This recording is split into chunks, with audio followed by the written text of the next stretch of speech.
facture s'est élevée à 64 715 francs. Avant ça, dans un premier temps, on tournait autour de 25 000.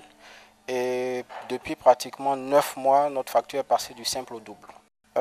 Au départ, 25 000. Après, on est passé à 30 000. 30 000, 40, 50 000. Aujourd'hui, la dernière facture fait 64 000. Ce qui est contradictoire, c'est que depuis la période où on payait 25 000, les équipements sont identiques à ceux qu'on a aujourd'hui, c'est-à-dire un split, une télévision, un congélateur. Les équipements n'ont pas varié, mais les factures, par contre, ont varié. Aujourd'hui, les factures sont élevées et ce qui est encore plus contradictoire, c'est qu'on est dans une période où on a vécu vraiment le délestage. Donc pratiquement toute la journée, on n'a pas de courant et c'est la période où les factures sont les plus élevées. Le dernier montant s'élève à 58 000, je trouve qu'il est un peu excessif. En période de délestage, logiquement, on s'attend à une facture à un montant à coût réduit. Parce qu'en temps normal, on a une consommation de entre 30 et 44 000. Donc en période de délestage, on s'attend au moins à un montant inférieur à ce montant-là, c'est-à-dire un montant inférieur aux 44 000. Mais ce n'est pas le cas. On se trouve plutôt à un montant insupportable et difficile à payer aussi. On a le même train de vie, c'est-à-dire on va tôt le matin aux environs de 7h30 et on rentre aux environs de 19h. Et on a le même matériel électronique. On n'a pas changé. Donc logiquement, on doit s'attendre à toujours à la même consommation, mais ce n'est pas le cas. Nous sommes dans une situation particulière. Nous subissons un délestage dans un délestage. Depuis le mois de novembre, nous avons des coupures au niveau de notre sous-quartier. À partir de 21h, nous avons 3 coupures et nous allons jusqu'à souvent 1h, voire 2h du matin. Donc, avec l'avènement du délestage général, vous voyez que nous subissons encore 2 fois la situation de coupure d'électricité. Malgré cela, nous constatons que nous avons les mêmes factures. Ça nous surprend un peu et nous n'en savons pas les raisons. On s'attendait à une baisse parce que le délestage souvent c'est de 6 heures, entre 6h et 8h jusqu'à 18h. Et puis autour de 21h, nous avons notre coupure particulière d'électricité. Bon, ça fait beaucoup trop. Ni les réfrigérateurs, ni aucun appareil ne marche. Bon, alors on ne comprend pas. Pour ces nombreux abonnés qui ont reçu leurs factures pour leur consommation d'électricité des mois de mars-avril 2010, c'est l'incompréhension. Quelle explication donner à ces augmentations qu'ils décrivent dans leur ensemble? La CIE, Compagnie ivoirienne d'électricité, elle seule est habilitée à distribuer l'électricité sur toute l'étendue du territoire national. Un monopole qui est de plus en plus contesté par la population. Pour l'exécution de sa mission, la CIE dispose de plusieurs démembrements. Ainsi, la direction régionale Abidjan Nord, qui gère à elle seule environ 118 000 abonnés. Le premier responsable des lieux, M. Aimé Giscard Gobé, est autorisé par sa direction générale à nous fournir quelques explications. Le délestage a commencé le 1er février 2010. Donc toutes les consommations qui ont été enregistrées avant le 1er février, vous conviendrez avec moi qu'elles n'ont pas été impactées par le délestage. Ça, c'est pour tous les clients. Ensuite, après le 1er février, notre facturation, elle est bimestrielle. Alors, les factures qui ont été distribuées au mois de mars, qui couvrent, par exemple, la période de consommation du 4 janvier au 4 mars, ont été impactées par le délestage au mois de février. Les factures qui ont été distribuées au mois d'avril, qui couvrent la période de consommation du 4 février au 4 avril, ont été impactées par le délestage. Les factures qui ont été également distribuées au mois de mai, qui couvrent la période de consommation du 4 mars au 4 mai, ont également été impactées par le délestage. Mais si vous habitez dans une zone qui n'a pas subi de délestage, votre facture ne sera pas impactée par le délestage. Donc elle peut connaître une augmentation. Ensuite, dans la gestion du délestage, nous avons défini des tranches horaires. De 1h à 8h du matin, de 8h à 18h et de 18h à 1h du matin. Je prends l'exemple des ménages. Dans les ménages, nous sortons tôt le matin. Et dans la journée, il n'y a pratiquement pas beaucoup d'équipements en marche. Et quand nous rentrons, il est 18 h. Nous avons l'électricité parce que dans la gestion du délestage, nous avons fait en sorte que les ménages aient l'électricité de 18 h à 1 h du matin, donc dans la nuit. Sauf dans les cas où la structure du réseau n'a pas permis que cela soit. Et puis dans les zones de l'intérieur du pays où le délestage était accentué en nuit. Donc ceux qui ont été beaucoup délestés en nuit, qui ont été beaucoup délestés les week-ends, leurs factures, naturellement, ont baissé. Mais ceux qui ont été délestés en jour, si leurs habitudes de consommation ont changé sur la période, ils verront que les factures n'ont pas baissé, mais elles ont légèrement augmenté. Nous sommes dans la période de l'année où il fait chaud. Donc les factures de mars, d'avril et de mai sont fortement impactées par la saison sèche. Qu'est-ce qui se passe en saison sèche? Les équipements tels que les réfrigérateurs, les congélateurs, les climatiseurs font beaucoup plus d'efforts pour produire la même quantité de froid pour conditionner les aliments, je parle des frigos, et pour conditionner nos chambres ou nos salons. Parce qu'il fait chaud et c'est des appareils qui fonctionnent en termes d'échange thermique avec l'environnement. Donc quand il fait chaud, ils ont besoin de plus d'énergie pour produire le même résultat. Ce qui peut expliquer l'augmentation des factures de certains abonnés. Pour le cas spécifique des deux plateaux, dans notre jargon, à partir du pont du lycée technique, sur le boulevard Mitterrand, en regardant du côté de Benjéville, tout ce qui est à gauche, c'est les deux plateaux. Et donc, dans la zone des deux plateaux, nous avons deux groupes de facturation. Un groupe qui est facturé les mois impairs et puis un groupe qui est facturé les mois pairs. Pour que tous les 2 mois, chaque client reçoive une facture. Ceux qui ont été facturés au mois d'avril ont constaté que leurs factures ont augmenté. Pour certains de 10%, pour d'autres de 20%, pour d'autres de 17%. Alors comment expliquer ça, cette augmentation? C'est lié à un fait spécifique aux deux plateaux. C'est que nous avons engagé une opération de collecte de toutes les défaillances techniques sur nos tableaux de comptage et branchement. Et cette collecte-là a été couplée avec le relevé des index. Donc, a été faite par nos agents de zone. Ce qui a fait que le relevé a duré environ 10 à 12 jours que d'habitude. Donc, la période de consommation s'est prolongée de 10 à 12 jours pour certains clients. Maintenant, si on comprend bien, les clients ont payé un peu plus ce mois-ci. C'est-à-dire qu'il y a eu une anticipation sur le mois à venir. Absolument, absolument, puisque c'est mécanique. Alors si on a payé en avance une partie de la prochaine facture, c'est-à-dire donc la prochaine facture va connaître une baisse. Je dirais de façon mécanique, si les habitudes de consommation n'ont pas changé. Parce que si j'ai acquis en temps un nouveau climatiseur que j'ai mis en marche, c'est normal que ça va impacter ma consommation à venir.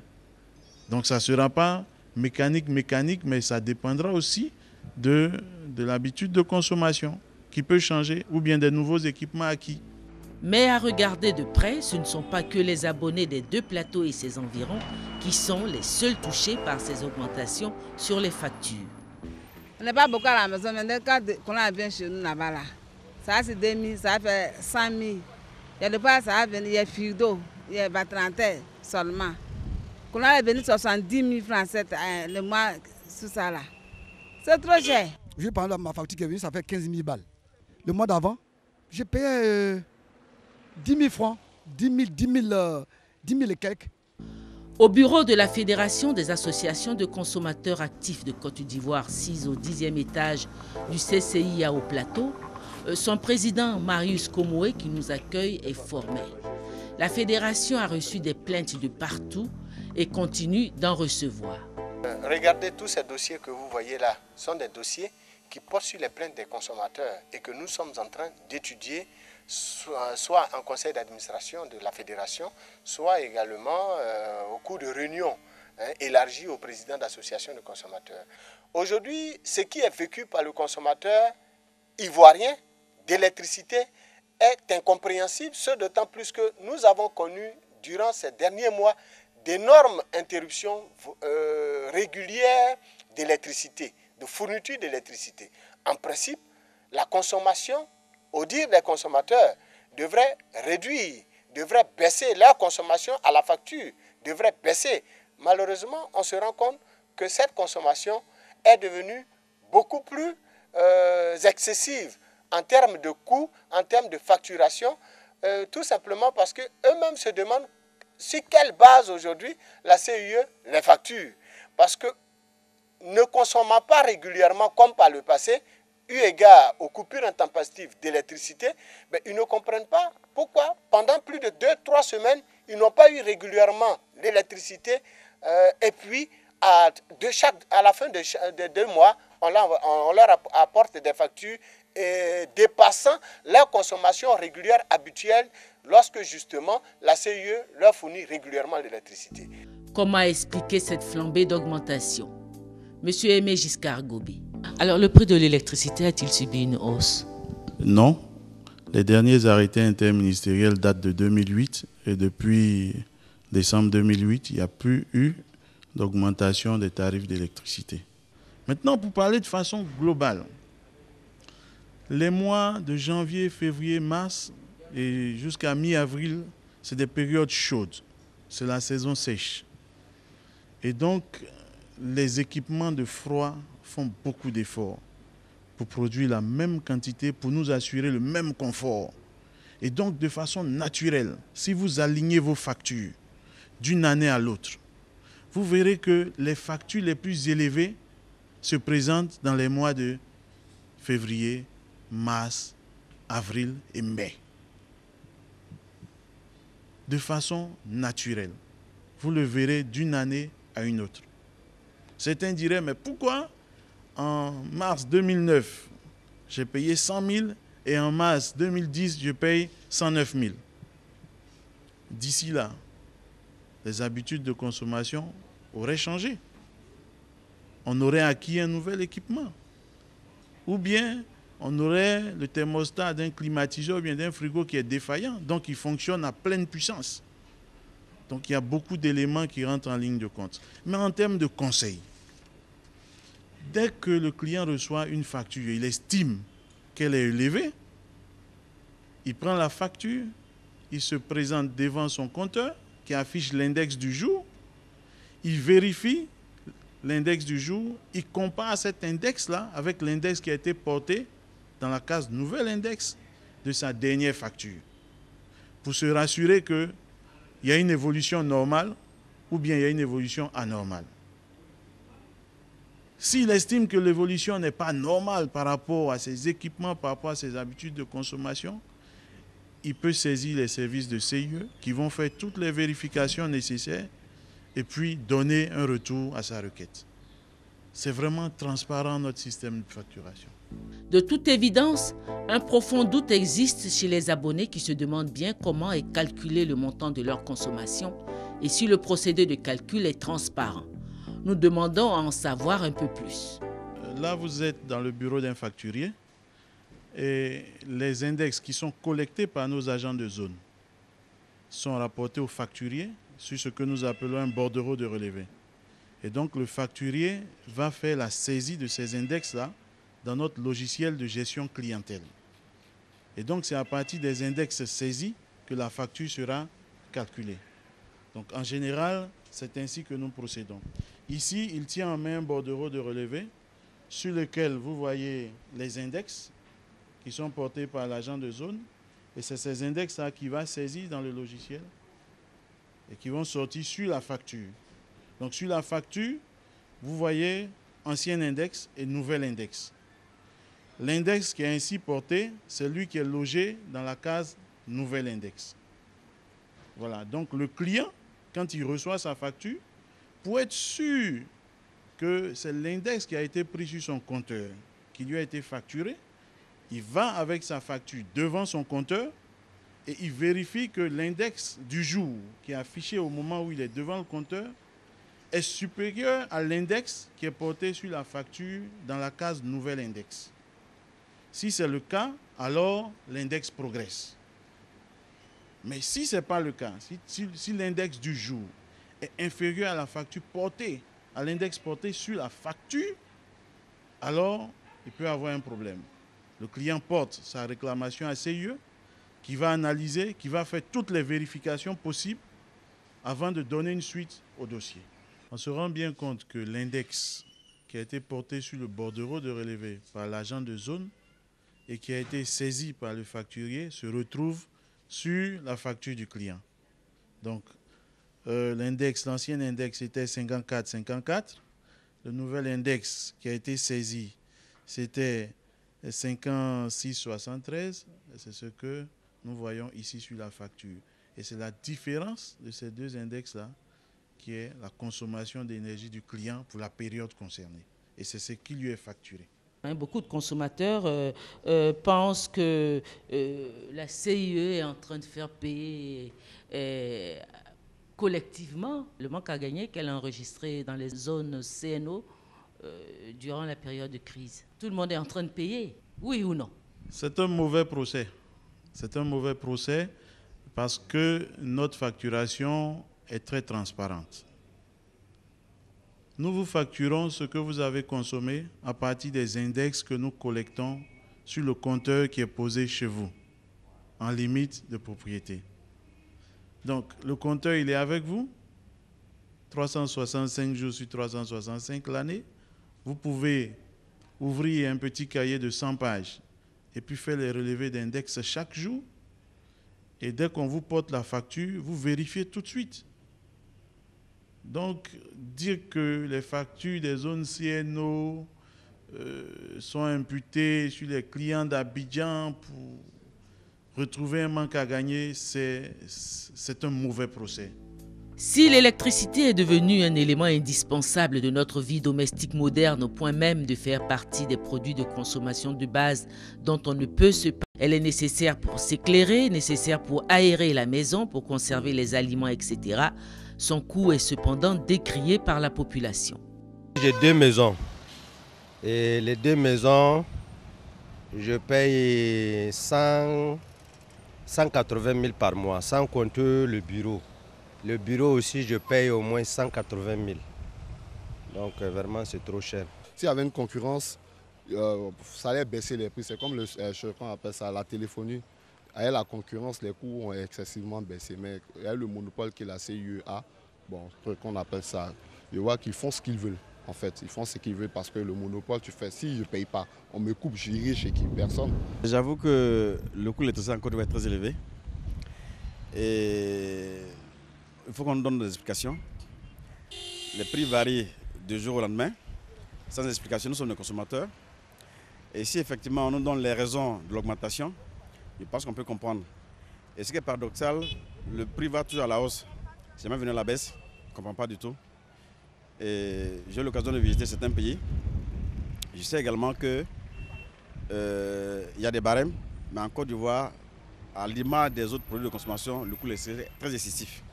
À mon avis, c'est énorme le prix du kilowattheure. Ouais. On ne peut pas vivre en Afrique où on a tout et puis l'électricité est payée cher. Alors, est-ce que le fait pour la CIE d'avoir un concurrent sur la place peut contribuer à faire baisser le prix de l'électricité? Ce n'est pas évident parce que l'État ne fixe pas le prix de l'électricité parce qu'il y a 1 ou 2 intervenants. Mais par rapport aux intrants de production, par rapport aux charges. Ah, vous voulez dire que c'est l'État qui fixe le prix de l'électricité? C'est l'État qui fixe le prix de l'électricité en Côte d'Ivoire. La CIE ne fait qu'appliquer les tarifs fixés par l'État de Côte d'Ivoire et la CIE est contrôlée par l'ANARE pour le compte de l'État et des consommateurs. Est-ce aussi l'État qui détermine donc la vitesse à laquelle doivent tourner les compteurs que vous posez chez les abonnés? L'État ne fabrique pas les compteurs. L'État ne livre donc pas les compteurs à la CIE. Mais l'État a pris soin dans la convention qui a été signée avec la CIE d'indiquer les normes de référence qui spécifient les caractéristiques techniques que doivent respecter les compteurs que la CIE pose chez ses abonnés.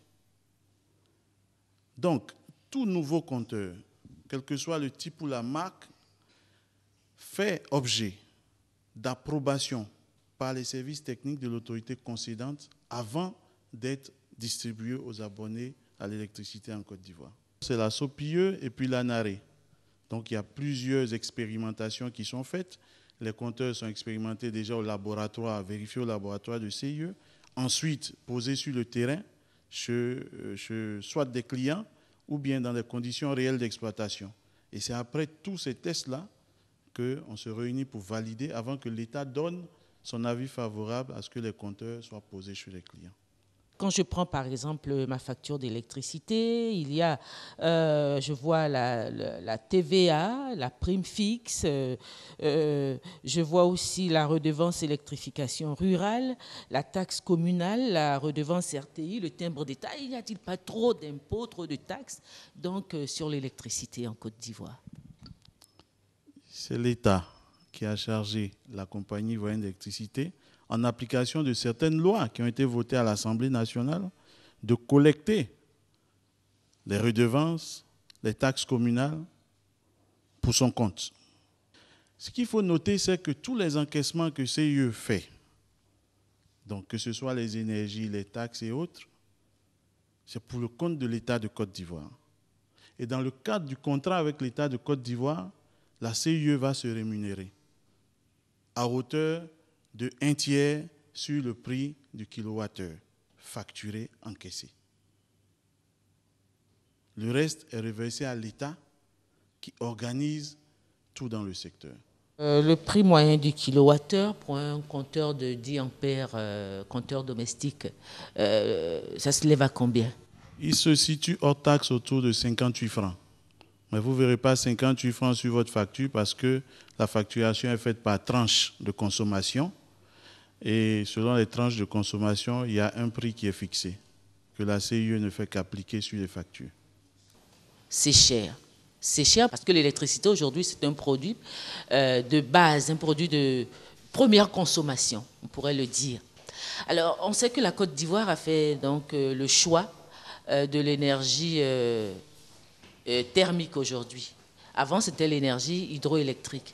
Alors, est-ce que le fait donc de produire aujourd'hui par voie thermique ne revient pas trop cher pour le consommateur? Si on se met dans des conditions normales d'exploitation, à puissance égale installée, aujourd'hui en Côte d'Ivoire, quand je dis conditions normales d'exploitation, c'est-à-dire pour l'hydraulique, il y a suffisamment d'eau dans le barrage, la machine peut monter à bonne puissance.